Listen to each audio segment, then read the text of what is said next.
வணக்கம் நண்பர்களே. நம்மளுடைய டிபிஎஸ் மீடியா மற்றும் ஈகிள் ரிசர்ச் அனலிட்டிக்ஸ் இணைந்து வழங்கக்கூடிய தேர்தல் கணிப்பு 2026 டிபிஎஸ் கணிப்பு 2026.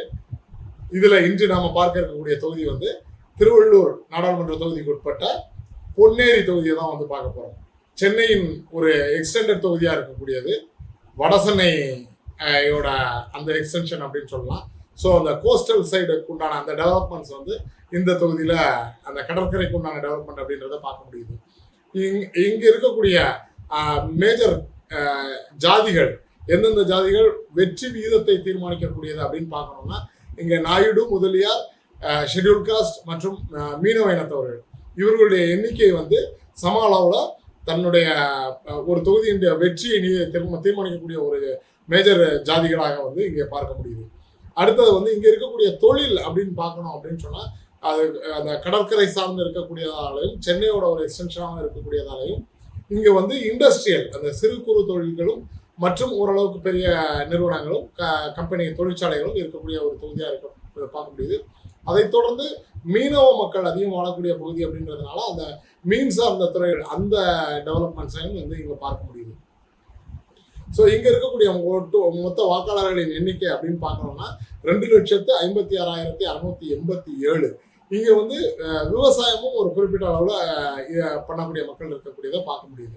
விவசாயம் அப்படின்றது ரொம்ப குறைவாக இருந்தாலும் இங்கே வந்து அந்த தொழிலும் இருக்குது அப்படிங்கிறத நம்ம பார்க்க வேண்டியதாக இருக்குது. அடுத்து வந்து கடந்த 6 தேர்தல்களில் இங்கே எந்தெந்த கட்சிகள் வெற்றி பெற்றிருக்கு அப்படின்னு பார்க்க போனால், பிரதான கட்சிகளான திமுக கூட்டணி மற்றும் அதிமுக கூட்டணி இங்கே வந்து தலா 3 முறை 2011 2024 வரை உள்ள சட்டமன்ற நாடாளுமன்ற தொகுதிகள் தேர்தல்கள் அதில் வந்து பார்த்தீங்க அப்படின்னா திமுக கூட்டணி 3 முறையும் அதிமுக கூட்டணி 3 முறையும் வெற்றி பெற்றிருக்கிறத பார்க்க முடியும். அடுத்து நம்மளோட சிஃபாலஜிக்கல் கால்குலேஷனில் நாம் வந்து எப்போவுமே வந்து அந்த opinion pole, voting analysis, factors, impact and people welfare and politics அப்படிங்கிற அந்த 5 தலைப்புகள் கீழே தான் வந்து நம்ம பிரிச்சிருக்கிறோம். அப்படி பார்க்கும்போது இங்கே இந்த தொகுதியில் ஒப்பீனியன் போல் மக்களிடம் எடுக்கப்பட்ட கணிப்புகளின் அடிப்படையில் அது கொடுக்கப்பட்ட 30%, திமுக கூட்டணிக்கு 15%, அதிமுக கூட்டணிக்கு 9%, பாரதிய ஜனதாவிற்கு 1%, பாமகவிற்கு 1%, நாம் தமிழர் கட்சிக்கு 3%, தமிழக வெற்றிக்கழகம் விஜயோட தமிழக வெற்றிக்கழகத்துக்கு 1%. இதுதான் அந்த அங்கே கிடைச்சிருக்கக்கூடிய மக்கள்கிட்ட எடுத்திருக்கக்கூடிய கணிப்பாக இருக்கிறது. இதோட ஒட்டுமொத்த இந்த தலைப்புகளின் கீழ் வரக்கூடிய ஒட்டுமொத்த கால்குலேஷன்ஸை பார்த்தோம் அப்படின்னு சொன்னால், ஒட்டுமொத்த 100%த்தில் 43% திமுக கூட்டணியும், அதிமுக கூட்டணி வந்து 29%, பிஜேபி வந்து ஒரு 6%, பாமக வந்து ஒரு 5%. இந்த பாமகவையும் பாஜகவையும் தனிச்சு வச்சு காட்டியிருக்கோம். ஏன்னா கடந்த வீடியோலையும் சொல்லியிருந்தோம், அந்த வட மாநிலங்கள் அப்படின்னு வரும்போது பாமகவோட ஓட் ஃபேக்டர் அப்படின்றது ஒரு தனி ப்ளஸ்ஸாக இருக்கிறதுனால அதை வந்து தனியாக காட்டணும் அப்படின்னு நினச்சோம். அந்த அடிப்படையில் பாமகவிற்கு இங்கே 5%, நாம் தமிழர் கட்சி தொடர்ந்து தனித்து போட்டிடுறாங்க. இந்த தொகுதியை பொறுத்தவரை அவங்களுக்கு கொஞ்சம் ஓட் பேங்க் இருக்குது அப்படின்னு சொல்லலாம்.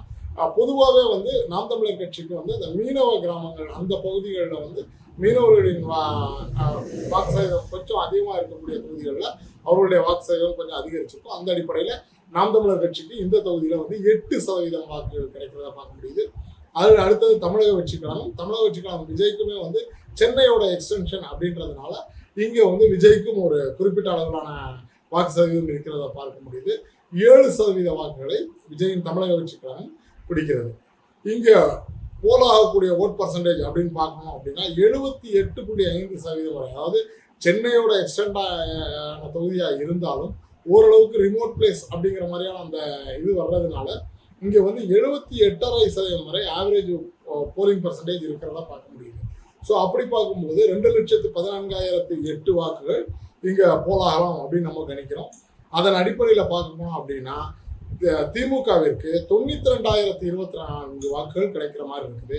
அதிமுகவிற்கு 62,062 வாக்குகள், மற்ற கட்சிகளுக்கு 12,000, 10,000, 17,000, 15,000 மற்ற கட்சிகளும் வாக்குகள் வாங்குறத பார்க்க முடியுது.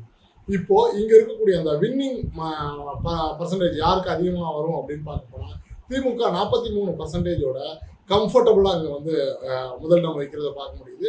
அதிமுக பாரதிய ஜனதா மற்றும் பாமக இந்த 3 கூட்டணிகளும் சேர்ந்தால் கூட இங்க வந்து 40% வரையில தான் இவர்களுடைய அந்த வாக்கு எண்ணிக்கை இருக்கிறத பார்க்க முடியுது.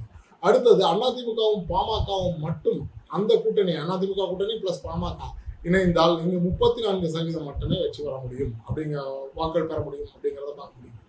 அடுத்தது அதிமுக பாமக தமிழக வெற்றி கழகம் அந்த கூட்டணி சேர்ந்தாலும் 41% தான் இங்க வந்து வாக்குகள் வர்றதை பார்க்க முடியுது. அப்படி பார்க்கும்போது ஒட்டுமொத்தமா திமுக வந்து 43% எந்த பர்முடேஷன் காம்பினேஷன்ல எடுத்தாலும் மற்ற கூட்டணிகள் இங்கு முந்துவதற்கு வாய்ப்பில்லை அப்படின்றதுனால இங்க திமுக வந்து ஒரு கம்ஃபர்டபுள் வெற்றி அப்படின்ற அந்த இடத்துல 43%. நம்மளுடைய கணிப்புல பொன்னேரி தொகுதி திமுகவிற்கு செல்கிறது. இதோட சேர்த்து கும்மிடிப்பூண்டி பொன்னேரி 2 தொகுதிகளையும் சேர்த்து 2மே வந்து திமுகவுக்கு போயிருக்கிறது நம்மளுடைய கணிப்புல. அப்படிங்கிறதுனால திமுகவிற்கு 2, மற்ற கட்சிகளுக்கு இன்னும் எந்த எண்ணிக்கையும் வரவில்லை அப்படிங்கிறதா நம்மளுடைய கணிப்பா இருக்கிறது. நாளை வேறு ஒரு தொகுதியில் சந்திப்போம். நன்றி.